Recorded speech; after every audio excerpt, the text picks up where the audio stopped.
Hola, feliz fin de semana para todos. Estamos nuevamente con este trabajo final de la placa. Antes que nada quería pedir disculpas por no haber estado en estos días, ni contestando los comentarios, ni subiendo algún video. He estado bastante ocupadito con otras obligaciones. Así que bueno, sin más, pasamos al grano.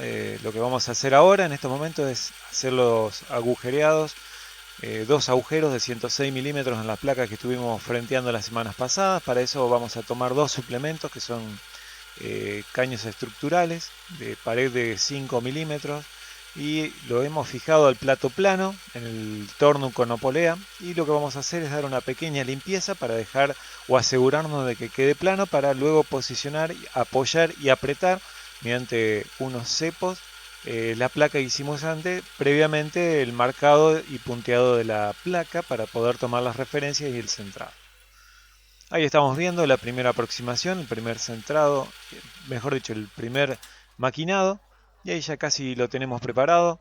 De esa forma nos aseguramos de que tenemos una buena superficie de apoyo, y sobre todo que nos queda escuadra para poder realizar los agujeros lo más perpendicular posible a la superficie frenteada, ¿no?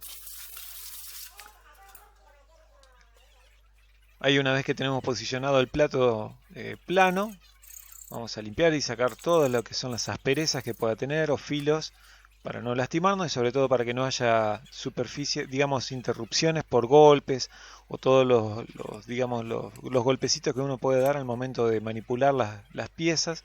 Entonces, de esa forma le sacamos los filos a estos caños estructurales que sirven de apoyo.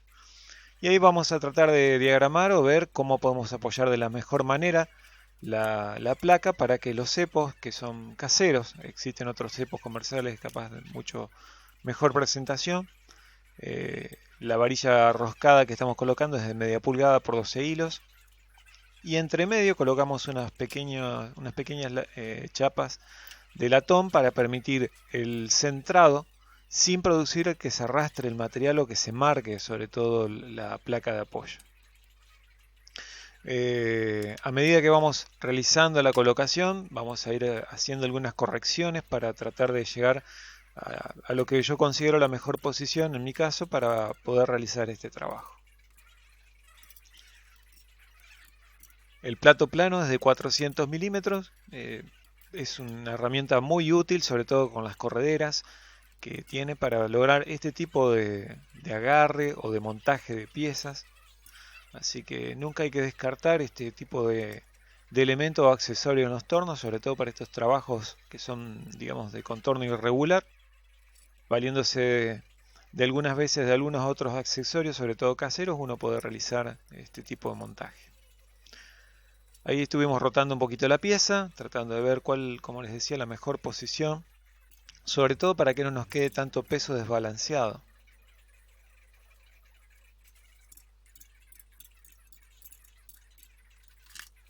Ese montaje luego lo vamos a cambiar un poquito. Ahí colocamos nuevamente el plato plano con un pequeño golpecito. Logramos que llegue al punto de traba, digamos. Ahí ya lo tenemos casi, digamos, a la posición que nos gusta. Y vemos que empleando un punto fijo, después vamos a charlar un poquito de este tema. Empleando un punto fijo, hacemos el primero centrado a ojo. Eh, no sé si les había mencionado que ya están marcados los puntos mediante esos circulitos con borratinta, y aparte ya habíamos marcado con un punto que nos hicimos en el taller, un punto de marcar que tiene el ángulo de 60 grados para de esa forma poder, digamos, que quede bien asentado el punto de referencia, ¿sí? Ahí, empleando una pequeña masa de plomo, vamos llevando a la posición de a poquito. Eh, los cepos no están aún fijos, sino que están apenas un poco apretados. A medida que vamos realizando el centrado, aproximándonos cada vez a que el punto fijo quede quieto, digamos, vamos apretando cada vez un poquito más la contrapunta para que de esa forma quede, digamos, lo más fija posible para que el error sea el mínimo, ¿no? Al momento del centrado. Al principio, cuando vamos con los primeros pasos del centrado sí tenemos que dejar la contrapunta floja para que vaya justamente absorbiendo la distancia que va realizando o que va empujando, digamos, el punto a medida que uno realiza el centrado. Y ahí está, casi lo tenemos. No es súper crítico el centrado, pero sí es importante tratar de llevarlo al valor más óptimo que podemos llevarlo, ¿no? Como cualquier trabajo que creo que todos hacemos. Y ahí está, tenemos el trabajo centrado, lo trabajamos a bajas vueltas como pueden ver. Primero realizamos un agujero con esta mecha cónica de 11,9 milímetros. Lubricamos con aceite. Este torno, a pesar de que tiene sus buenos años de servicio, como habíamos dicho en el anterior video donde justamente habíamos frenteado esta placa, pienso que tiene un buen desempeño, tiene bastante desgaste en bancada, eso sí hay que decir, y cada vez que trato de hacer, por ejemplo, un trabajo un poco más alejado del plato, tengo que modificar la contrapunta para absorber ese desgaste, y en este caso también para realizar estos agujeros que están cerca del plato tengo que volver a modificar o alinear el punto, digamos, o la contrapunta, mejor dicho, la posición de la contrapunta con respecto al eje que tenemos en el plato o el eje de usillo, ¿no? Como pueden ver, ahí estamos trabajando a bajas vueltas y aún así corta el material. Y la idea es ir haciendo 3 agujeros, este es el menor, luego llevarlo con una mecha de 23 o 24 milímetros, que son las más largas que tenemos en el taller, y luego una de 45 milímetros. Tiene que ser en este caso esta mecha debido a que justamente la placa pasa muy cerca de donde tenemos el carro longitudinal. Eso dificulta mucho a veces el aproximarse para poder emplear una mecha más corta, ¿no? Y el otro detalle que este torno también es muy corto el trayecto, mejor dicho, no el trayecto sino el cuerpo de la contrapunta absorbe mucho el espacio o roba mucho espacio con respecto a la longitud útil que sale de la caña de la contrapunta. Creo que es un problema de diseño que tiene este torno, pero bueno, creo que se puede subsanar en estos momentos por empleando justamente estas mechas largas. En otros tipos de tornos está, digamos, la contrapunta asoma un poco más o queda casi al medio de lo que es el centro del carro longitudinal, entonces absorbe mucho lo que es lo que sale la caña de la contrapunta. Espero haberme explicado más o menos, pero en resumen roba mucho la contrapunta de espacio útil para lograr este tipo de agujeros jugados, digamos, con respecto a la placa que colocamos en el plato plano. Ahí ya estamos con la mecha de 45 milímetros, que es la más grande que tenemos en el taller, y luego a partir de ahí empezamos con el maquinado empleando acero rápido. Como les decía, garantizando que el agujero sale perpendicular a la superficie que frenteamos, debido a que tenemos los apoyos frenteados, que son los estructurales. Esos estructurales son del tipo pesado, o sea, no se van a doblar ni ceder tan fácilmente, ¿sí? Los empleo en las fresadoras justamente para realizar cepos o amarres también de piezas más grandes. Por eso tienen esos agujeros practicados en esos tubos estructurales.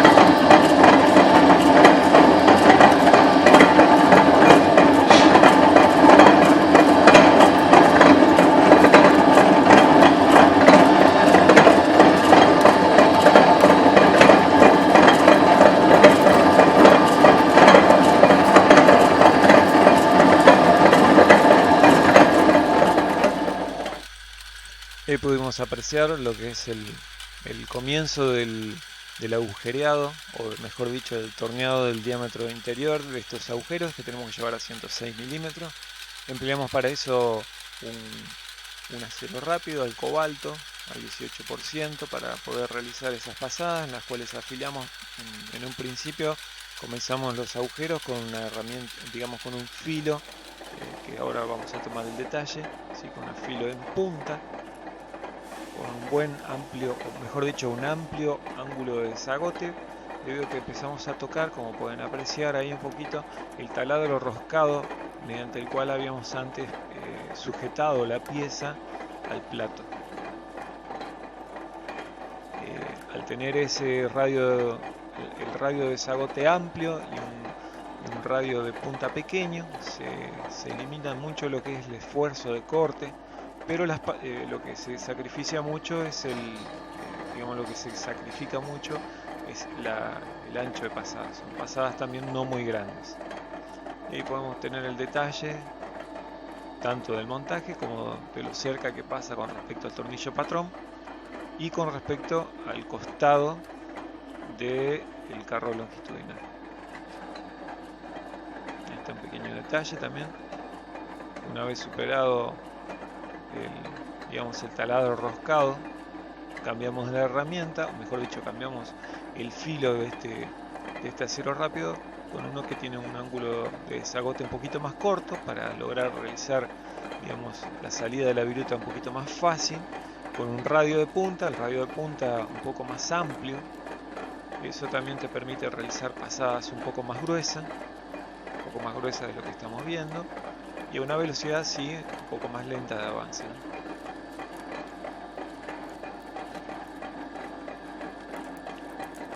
En estos casos lubricamos un poquito más, es aceite, digamos, no quiero decir sucio, pero sí, digamos, en desuso, que a veces sacamos de los reductores de velocidad y lo empleamos para estos tipos de casos donde, digamos, se sacrifica un poco, o mejor dicho, quizás no es la palabra reciclar el aceite, pero sí sacrificarlo o usarlo para este tipo de agujeros. Y sobre todo en este torno que, si bien cuenta con el dispositivo de refrigeración, la verdad que este torno también es uno de los más sucios, por decirlo de alguna forma. Si uno usa líquido refrigerante o algún otro medio para refrigerar las tareas en el torno, se produce una acumulación bastante grande de líquidos en zonas del torno que son inaccesibles para la limpieza. Por tanto, me gusta emplear un poco más el aceite. El aceite, dentro de todo, se puede quitar un poco más fácil, no se escurre o no se esconde en lugares muy complicados, de muy complicada limpieza. El porta herramienta que tenemos ahí es una barra de acero cuadrado de 28 milímetros, un cuadradito de 28 por 28. En una punta tiene una porción de rosca de 916 rosca Weber. Luego se coloca internamente una varilla acerada. Esa varilla acerada lo que hace es, una vez empujado por el prisionero a la punta roscada, del taladro roscado del extremo, que en este momento no lo vemos, esa varilla roscada empuja el bit o la herramienta de la punta, logrando que se trabe o se fije.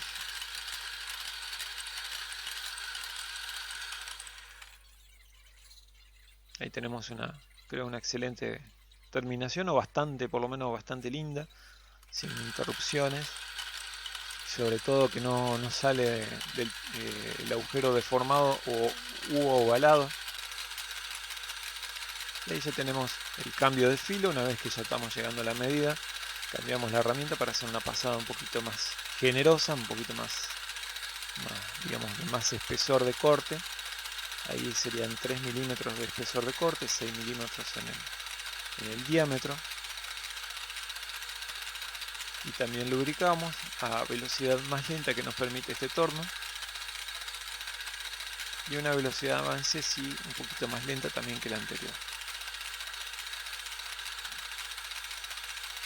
La idea con estas placas, una vez que tenemos hecho los agujeros, es lograr la fijación o mejor dicho el centrado de los portarrodamientos que hicimos hace un par de semanas atrás, y sobre todo que queden perpendiculares los ejes que luego van a ser montados y paralelos con respecto entre sí. Hay un poquito de limpieza vamos a hacer empleando el líquido desengrasante.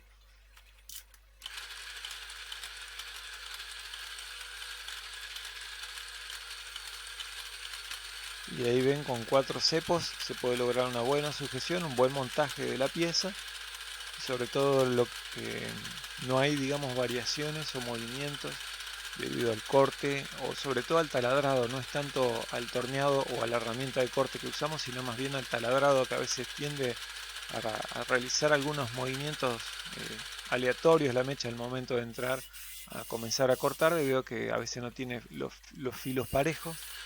Entonces a veces tiende la pieza a moverse un poquito o a cabecear, como se dice. Pero en este caso, al tenerla sujetada por esos cepos y de forma bastante segura, no ha habido variaciones en el lugar o la posición del centro que habíamos hecho desde el primer centrado. Y ahí ya cuando estamos aproximándonos al último milímetro con respecto a la medida, empezamos a usar el alezómetro. Lo habíamos fijado en 106 milímetros exactos, pero la idea es dejarlo un poquitito más grande, casi una décima, para que luego el portarrodamiento, empleando para eso el patrón que habíamos hecho de 106 milímetros, el portarrodamiento que va a colocar ahí tiene que entrar suave, ¿sí?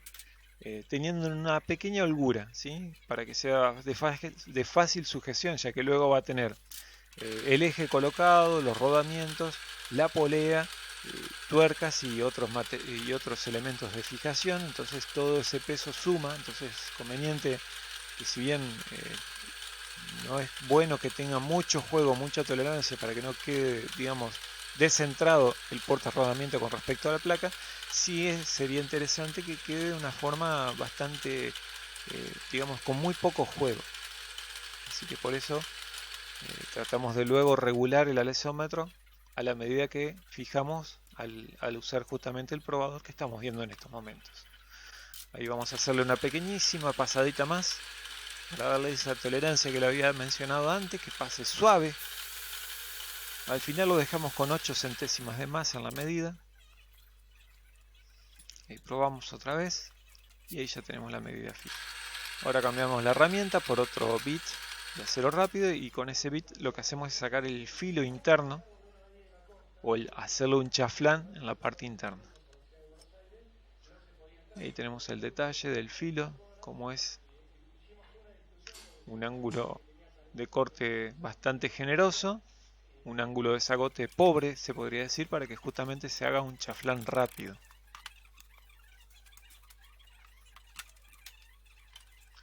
Y ahora pasamos a aflojar, a sacar los elementos de sujeción.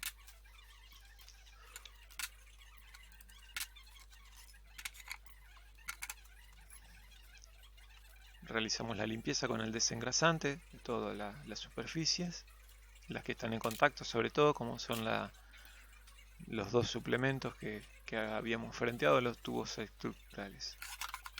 Limpiamos la placa para que no haya suciedades, no se acumule sobre todo lo que es virutas o pedacitos pequeños de metal, que eso luego trae problemas también al momento de la sujeción. Verificamos que esté todo lo más limpio posible, pasando la mano, que no haya rebabas de algún golpe o mala manipulación que le hicimos. Y creo que la mejor forma de ver la posición, si bien más o menos la tenía ya en la mente cuál es la mejor posición para colocar la placa, vamos a proceder a hacerlo fuera de la colocación del lucillo, que es más sencillo de colocar de forma horizontal.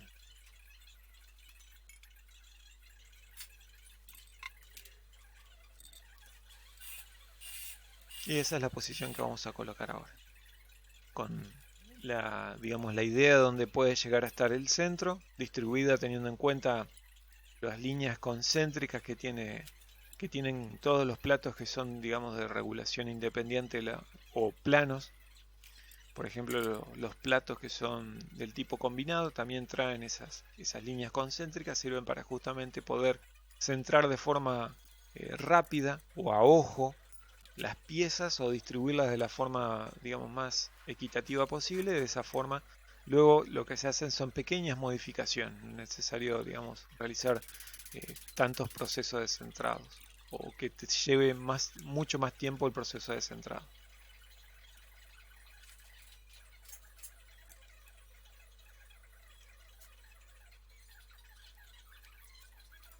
Ahí tensamos un poquito de lo que son las chapas, las chapitas, o mejor dicho, los cepos. Colocamos la pieza.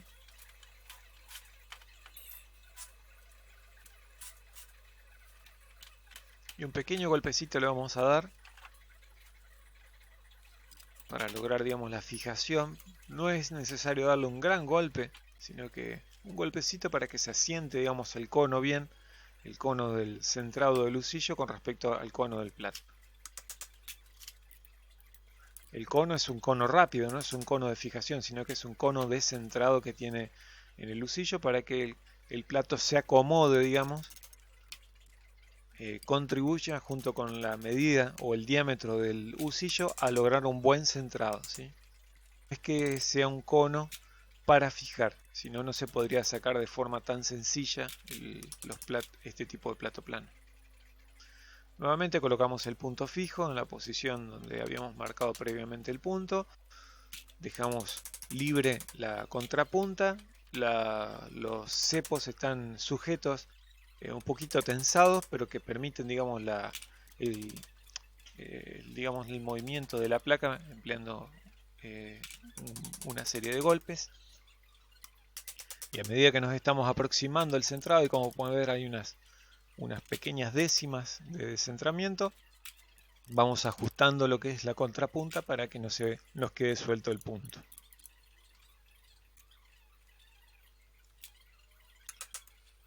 Ahí ya casi, un poquitito más, tratando de llevarlo lo mejor posible al mejor centrado. Verificamos también ahí apenas tocando un poquito la parte del punto, que no nos quede suelto el punto fijo. Y ahora un par de consideraciones con respecto a este trabajo.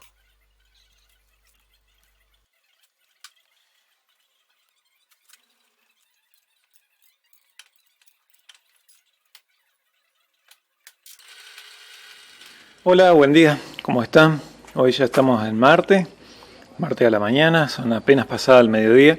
Estamos ya con la segunda parte de esta placa, vamos a hacer un segundo agujero. ¿Por qué lo hice en el torno? Tenía la intención de hacerlo en la fresadora, empleando el cabezal alisador, pero se me iba a complicar para hacer el agujereado, creo que iba a demorar un poco más. Y bueno, opté por esta forma de hacerlo en el torno. A bajas revoluciones, a 25 revoluciones, no he visto que haya un desbalanceo muy grande, ya que va muy lento el giro. No veo que, por ejemplo, el agujero no me ha salido descentrado u ovalado. Por eso lo decidí hacer de esta forma.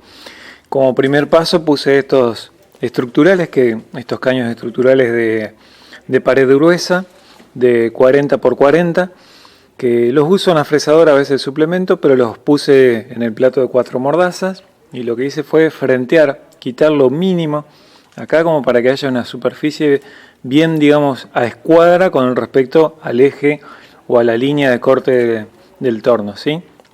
Una vez que tengo eso, una vez que los aseguré, no los voy a mover más hasta que termine el trabajo, ¿sí? Dejé más o menos, digamos, aproximé con una marquita acá lo que es el centrado para tener una ayuda visual nada más, pero luego marqué bien con un punto que está torneado, digamos, tiene 60 grados el punto para marcar, digamos, materiales. Entonces te queda un punto bien definido que por lo general lo empleo para realizar el centrado que recién estamos mirando, empleando un punto fijo, ¿sí? Este es un punto fijo que tiene un poquito la punta roma para que no, digamos, no se vaya pinchando en el material o vaya escarbando el material, ¿sí? El tema de esto es, digamos, colocarse bien de forma más o menos segura, ¿bien? Que no hay movimiento, tampoco hay digamos, por cualquier cosa que se vaya moviendo el punto, no vaya escarbando ni deformando, sino que se tiene que calzar. Por eso tiene la punta roma, ¿sí? Entonces se calza ahí y como ven no hay, digamos, no hay de ningún, creo yo, no he tenido hasta ahora ningún tipo de fallo. Como pudieron ver, saqué el plato de afuera, aproximé, como hice más o menos el centrado. Todos los platos de 4 mordaza tienen unas líneas concéntricas. Bueno, visualmente más o menos pude ver que estuviera más o menos distribuido en el centro. Había más o menos unos 10 milímetros quizás de descentramiento en un sentido. Creo que fue en este sentido que es más difícil de ver porque obviamente tengo de este lado un poquito cortado. Así que la ayuda visual, digamos el centrado a ojo, como se dice normalmente, es importante en estos casos. Luego hicimos los 4 cepos, que le colocamos 4 chapitas de latón. ¿Por qué las chapitas de latón? Porque justamente permiten, teniendo apenas tensado o apenas ajustado los bulones, permite desplazar el material sin rayarlo. Como les dije, aproximamos afuera, luego colocamos el plato. Quedó así un poquito pesado, pero bueno, hasta ahora puedo moverlo. Si no, mi idea era también engancharla. Acá tengo un enganche para ponerlo con el aparejo, pero también en algún momento tenés que descentrarlo, sacarlo, digamos, al enganche para provocar el primer giro. Una vez que lo tenés centrado, porque esto centra sobre, digamos, la parte, tiene una brida, entonces eso te permite un previo centrado y ahí tenés que dar apenas un cuarto de giro y ya entra. Como vieron, fue bastante fácil a pesar del peso. Ya me entiendo con este plato, así que no ha habido tantos problemas. Y luego el centrado. Bueno, el centrado usé, como les decía, ajustamos el plato, le dimos un golpecito con el peso mismo de la placa y un golpecito para asegurar. No muy fuerte, digamos, porque esto hay que luego desenroscarlo. Les decía, el centrado lo hice con un punto fijo. Primero es un centrado previo, que es un centrado grueso, le digo yo, donde arrimando la contrapunta, dejo, digamos, ajustada el freno de la contrapunta, pero dejo suelta la contrapunta. ¿Eso por qué? Porque a medida que vos vas centrando, a medida que vas corriendo el material, también tienes que dejar el pulmón para que se vaya corriendo la contrapunta, ¿sí? Porque si no, lo que vas haciendo es justamente escarbando el centro, o vas haciendo más presión, más presión. Entonces tenés que dejar el primer centrado, cuando vos lo tenés, supongamos, con una diferencia de 10 milímetros, como dijimos, 5 milímetros, les recomiendo dejar siempre la contrapunta libre, cosa que la contrapunta absorba ese movimiento, porque acuérdense que esta distancia es más corta que esta, ¿sí? Entonces, a medida que uno va moviendo el contrapunto, que va, digamos, llevando el centrado, tenés que dejar que la contrapunta absorba un poquito ese desplazamiento y te permita siempre lograr, digamos, un buen centrado. A medida que te vas aproximando, casi cuando te quedan más o menos unas 3 décimas, como vimos en el video, en esta partecita del centrado, cuando te queda muy poca diferencia, ahí sí, colocas el freno sobre la bancada, ¿sí? O sea, retenés o frenás o asegurás la contrapunta y volvés a tensarle un poquito más lo que es, digamos, el ajuste del vástago de la contrapunta o de la contrapunta misma. O sea, lo apretás un poquito más y nuevamente asegurás. A pesar de que sea muy poquita la diferencia, 3 décimas, no te va a afectar nada, digamos, en el centrado, porque es muy poquito lo que avanza la contrapunta, ¿sí? Entonces ahí podés centrarlo perfectamente, ya teniendo asegurado todo lo que es el conjunto de la contrapunta. O sea, repasemos. Cuando haces el centrado grueso, cuando apenas estás colocando el material y pones el punto fijo, dejás libre lo que es la parte baja o el aseguramiento de la contrapunta a la bancada. Esta parte de acá arriba sí lo aseguras normalmente. Entonces, teniendo esta parte libre, lo que haces es que la contrapunta se vaya desplazando a medida que vos vas centrando. Cuando ya llegas al medio milímetro de desplazamiento, 3 décimas de diferencia para llegar al centrado, ahí sí, asegurás lo que es la contrapunta al torno, lo apretás, en este caso son 2 tuercas, nuevamente recalibras el ajuste del punto que te quede lo más justito posible y nuevamente apretás. Y ahí lo llevas nuevamente al centrado. En ese punto también ya sería conveniente ajustarlos un poquito más a las 4 tuercas en este caso, o el elemento que vos tengas. lo asegurás un poquito más, le das un poquito más de fuerza y lo seguís golpeando. Para golpear, bueno, empleé lo que es un martillo bastante más grande porque para acceder a estos puntos a veces, ¿sí?, necesitas llegar un poquito más. Esta es una punta de cobre para que no joda, no estropee lo que es el material. Y si no, esta pequeña masa de plomo, ¿sí?, que la empleo varias veces, ya está plana, chata, así que la voy a tener que reformar nuevamente, fundir y hacer la masa redonda.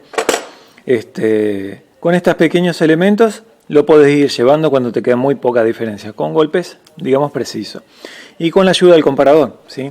Comparador, una vez que llegás al punto que necesitas, digamos, un ajuste final, el ajuste con el comparador o el centrado con el comparador es, digamos, muy necesario. Y bueno, ahí lo tenemos. Ya tenemos listo para empezar la última etapa. Acá tengo el probador de 106 milímetros, que esto es lo que nos da el ajuste. Aún así, tenemos el alesómetro calculado, ahí ya lo tenemos regulado a la misma medida que hicimos en el primer agujero, ya lo tenemos definido, ya nos gustó el juego que tiene, entonces corregimos el alesómetro para copiar la misma medida. Y vamos a empezar con esta mecha de 13, si no me equivoco. No, esta es de 12,64, a ver, ahora me quedó la duda. 11,75. Después pasamos con esta mecha de 15,16, de 23 milímetros prácticamente, y después vamos con la de 45 milímetros. La de 15,16, la más larguita que tenemos, así que va a venir al pelo. Las otras vienen un poquito más jugadas por el tema del volteo que me queda. Pero bueno, ahí lo estamos haciendo, a unas 25 revoluciones fue el todo el torneado, un avance, digamos, una velocidad de rotación mínima que me permite en este torno, y el avance de corte lento también, creo que era algo así de 3 milímetros por cada revolución, o sea, un avance lento. El más lento, podría ser más lento modificando en la parte tengo, digamos, un juego de los piñones de salida directo del lucillo, que se puede llegar a darle un poquito más de lentitud al avance, pero me ha salido bastante bien, como han visto. La terminación fue bastante linda que quedó, si bien es cierto que también van mucho en lo que es el afilado, ¿sí? Este es el tipo de afilado que hice, ¿sí? Vamos a limpiarlo un poquito.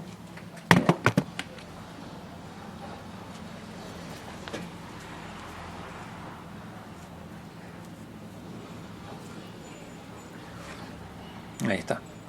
Es este el afilado, ¿sí?, con un buen ángulo, digamos, de descarga, un ángulo de descarga bastante ampliado, que eso es lo que te permite que salga la viruta redonda. Y luego un pequeño radio en la punta, ese radio de la punta te evita, digamos, te alivia mucho lo que es el desgaste de la herramienta de corte y te deja una buena terminación, digamos, en todo lo que es el corte en sí. Cuando vamos a tocar el corte interrumpido por acá por la rosca, ahí sí cambiamos a esta, que tenemos un filo un poquito más agresivo, un poco más amplio, ¿sí?, sin tanto radio de punta, para que se produzca un corte más limpio, más, digamos, más, me gusta más porque al ser un corte que va interrumpido, esto me permite un corte más, digamos, cuando está tocando el material sin el material, digamos, con ese espacio, lo corta mejor, no se produce tanto esfuerzo de corte, eso es. Tenés un mayor esfuerzo de corte cuando le hagas un radio de punta, entonces con el radio sin radio de punta, lo más filoso posible, tenés un mejor corte, digamos, cuando tenés esos tipos de corte, digamos, esos espacios libres. Y bueno, así que básicamente vamos a tratar de hacer eso. Y bueno, vamos a ver cómo se desarrolla. Más o menos las tareas llevaron todo esto llevó unas 2 horas y media más o menos, el centrado, el perforado y llevar a la media, así que vamos a darle otras 2 horas y media y vamos a seguir trabajando. Bueno chicos, eso fue esto por ahora, y ahora vamos a seguir con el agujereado y luego el torneado de lo que resta de la pieza.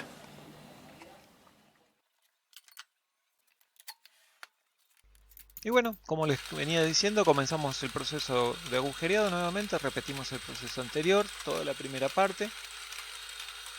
tratando siempre que el movimiento de la mecha sea lo más, digamos, no quede tan descentrado. Ahí le damos un poquito más de velocidad, evitando siempre, como les decía, que se produzca el desbalanceado de la pieza, y también que nos vaya corriendo el centrado del agujero con la mecha. A pesar de que tiene bastante antigüedad este tornito, como les decía en otras oportunidades, la regulación mediante los bujes cónicos que tiene el torno OU hacen que justamente el fuego mínimo interno del usillo se pueda llevar a regular, y sobre todo en estos momentos que ha comenzado el frío o un poco de algunos días fríos, se debe regular siempre el torno para que tenga el fuego mínimo. Que los días de calor hay que justamente liberarlo un poquito más, debido a que el calor, lo que además con el trabajo se suma, que se agrandan un poquito más, lo que se achica el espacio, digamos, si están apretados, y no permite un buen giro del usillo, y eso conlleva un desgaste prematuro y que luego haya problemas, digamos, de desgaste más grandes en momentos que haya que ajustar el usillo. El aceite grado 40 empleamos también para lubricarlo en todos los puntos de acceso, tanto del usillo como así también del árbol de engranaje que lleva en la punta este tipo de torno. Mecha de 45.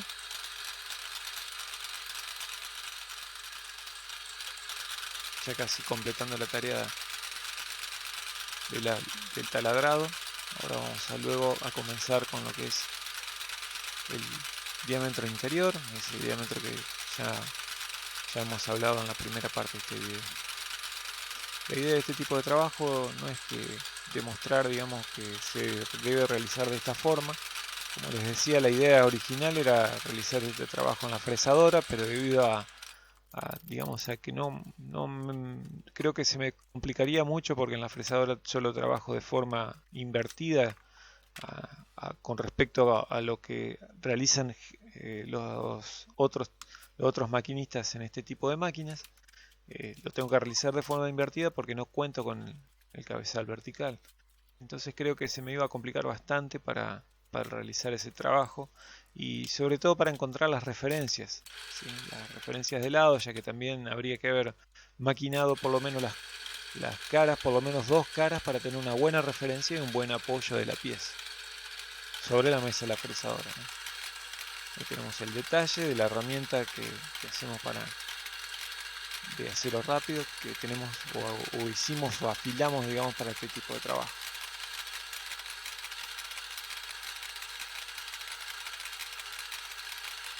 Como pueden ver, el rompeviruta no actúa, sino que produce que se produzca una viruta limpia, sin bordes aserrados, como siempre les digo, lo que te transfiere también en una superficie que queda bastante bien o bastante limpia luego del corte del material.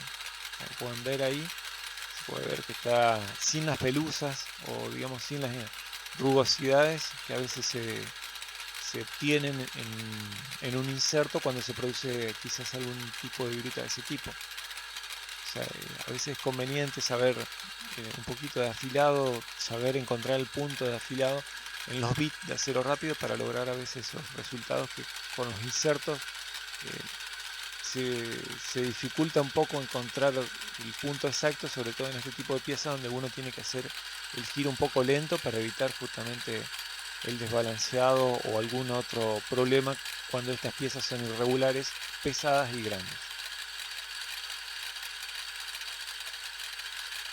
Ahí tenemos otro detalle y cómo va cortando la herramienta.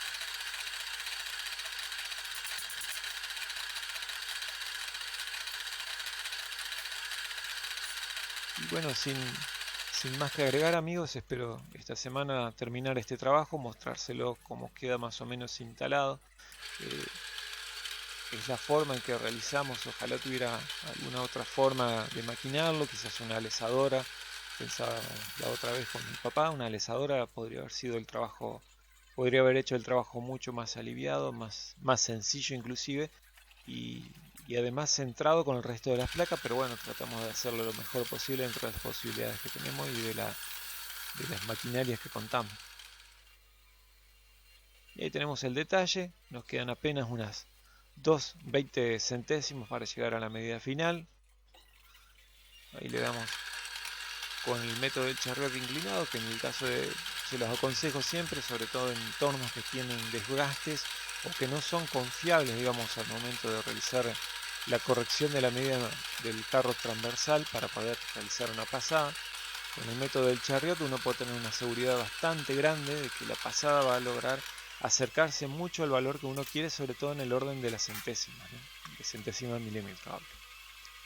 Ahí hacemos la limpieza para que nuestro elemento de prueba no se ensucie ni se vea afectado por las virutas que pueda tener ahí cerca. Y ahí vamos a hacer el chaflán, tanto el exterior como el interior. Cambiamos para eso la herramienta, ajustamos el prisionero en la parte de atrás y hacemos el chaflán. Y bueno amigos, eso fue el trabajo esta semana. Sepan disculpar y espero poder de a poquito volver o retomar la normalidad en nuestro taller. Como les decía, estoy teniendo algunas dificultades con familiares por enfermedad, así que estoy, digamos, un poco dividido en lo que es la vida del taller y un poco con las obligaciones familiares. Así que espero poder ir desocupándome en estos par de días y bueno, les dejo un gran cariño a todos y muchas gracias por el apoyo. Chau, chau.